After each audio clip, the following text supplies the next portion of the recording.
கடந்த 2021ஆம் ஆண்டு நடிகை யாஷிகா ஆனந்த் ஓட்டி வந்த கார் மாமல்லபுரம் அருகே விபத்துக்குள்ளான வழக்கு தொடர்பாக தற்பொழுது யாஷிகா ஆனந்த் செங்கல்பட்டு நீதிமன்றத்தில் நேரில் ஆஜர்படுத்தப்பட்டிருக்கிறார். அண்மை செய்தியாக நாம் பார்த்துக் கொண்டிருக்கிறோம். இது குறித்த கூடுதல் விவரங்களை செய்தியாளர் துஷால் வழங்க நாம் கேட்கலாம்.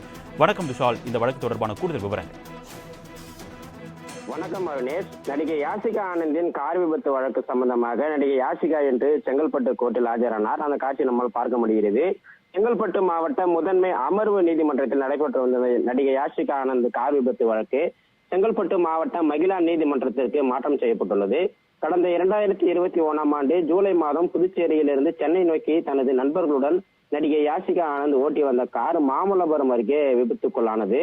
இந்த விபத்துல ஆந்திர மாநிலத்தைச் சேர்ந்த பவானி செட்டி என்பவர் உயிரிழந்தார். இந்த வழக்கு செங்கல்பட்டு மாவட்ட அமர்வு நீதிமன்றத்துல நடைபெற்று வந்த நிலையில மகிழா நீதிமன்றத்திற்கு வழக்கு மாற்றம் செய்யப்பட்டது. இந்த நிலையில நடிகை யாஷிகா ஆனந்த் செங்கல்பட்டு மாவட்ட மகிழா நீதிமன்றத்தில் இன்று ஆஜரானார். அந்த காட்சி நாம் பார்க்க முடிகிறது.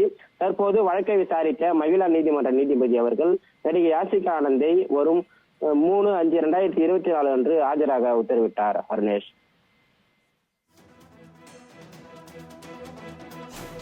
கூடுதல் விவரங்களுக்கு நன்றி துஷால்.